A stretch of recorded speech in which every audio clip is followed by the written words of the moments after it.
way out, bro. A way out. It's painful, bro. It's pain. The streets is painful. It's painful. It comes, being a real nigga come with a lot of pain. Pain, yeah.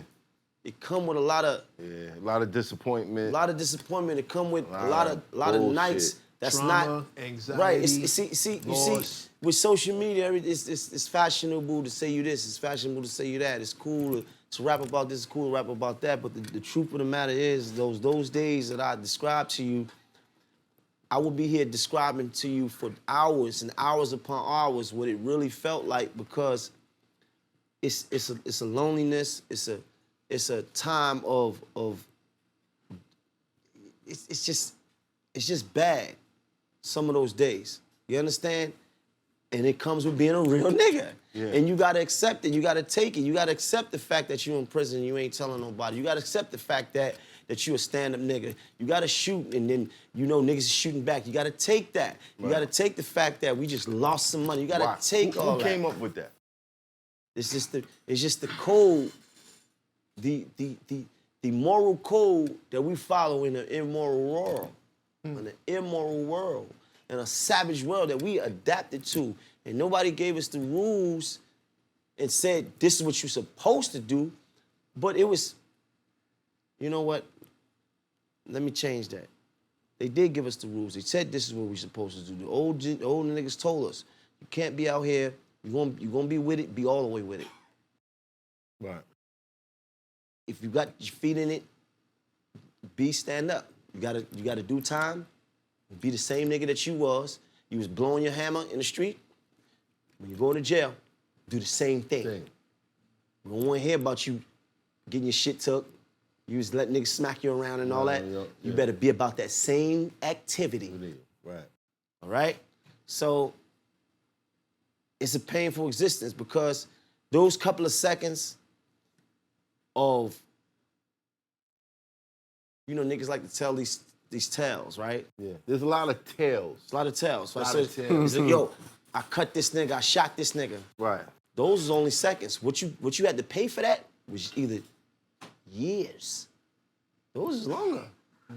You shot these niggas, you cut this nigga, you stabbed this nigga, whatever you done did. The police came, the CO came, you paid for that. You got for that. Right. So every nigga that I done did something to, most of the times, if I didn't get away with it, I paid for that. Months on months, years on years. What was those days like? Right. How hard was it for you when you decided, yo, I gotta chill? Because you know, they say niggas test you when your gun goes warm. You know what? Honestly, I never consciously said that, and I'm glad I didn't, because I felt like if I would lie to myself and say, oh, I'm not gonna do this and I'm not gonna do that, at that point that I would set myself up for some sort of failure. This is what I told myself. I said, like, I gotta be realistic. Right. And me being realistic, I was saying, listen, I gotta do what I gotta do. If a situation happens, I'm going to do what I gotta do. And I kept that mentality. I had to, because it was more realistic than believing that I was gonna, oh man, you know, I gotta be positive and I can't live a certain type of life. It was more realistic to me to believe that I had to still be the person that I was if I needed to be. And I had to in certain instances. Right.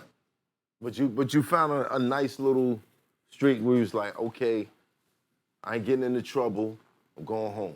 Support. Before I got out? Yeah. Yeah, I wanted to get out. Man, nigga, hell yeah.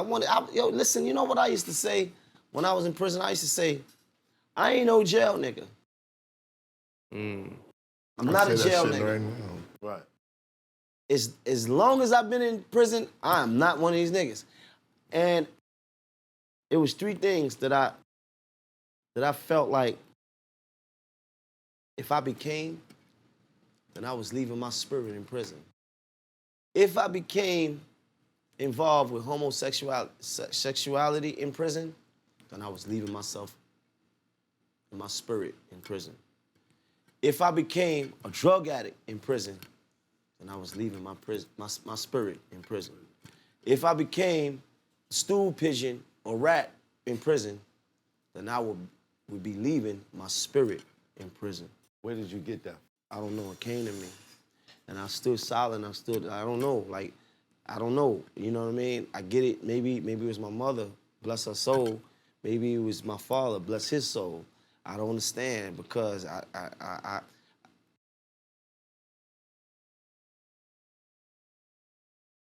don't know. You don't know how strong you is until you put into situations. Until you don't have a choice. Until you don't have a choice but to be strong. It's either be weak or be strong. And I never try to make myself to be something more than what I... No doubt, my nigga. I never tried to make myself be something more than I was, my nigga. You understand? I only adapted to what it was in front of me. Situation. Right? And, you know, I don't know. Like, I would be in a box and I would ask myself, like, what I wanted to do and what life would be for me. And the most scariest thought that I would have was not knowing what I was gonna do when I got out. That was the scariest thought for me, you know? I felt like I could handle everything else. Like, I handled the beef with other niggas. I've been doing that pretty good for myself. Right. I can deal with that. But it's the unknown. It's the unknown that was very fearful, very, very, very fearful for me. What was your fear? My fear was that I would become one of those brothers that revolved in the prison system. It just kept going back. My fear was that I would be that. My fear was that I would become, you know, one of those old niggas, and you'd be like, damn, OG. Did you know one of those niggas? Yeah, many. They're all over the place. Many. They everywhere. Many. Who was the one in particular that you were thinking about?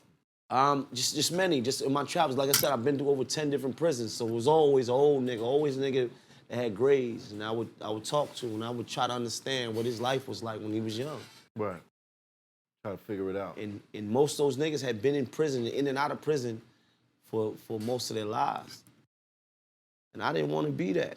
I wanted to give myself a chance. I wanted to do something. I wanted to at least try, because I felt, this is what I really felt like. And this is how I would convince my niggas to give us a try. I said, listen, let's try the music thing. Nigga, if it failed, we still got the streets. We know how to do that. Right. If it fails, we definitely got that. We know how to do that. If we can't do nothing else, we can do that. But if it wins?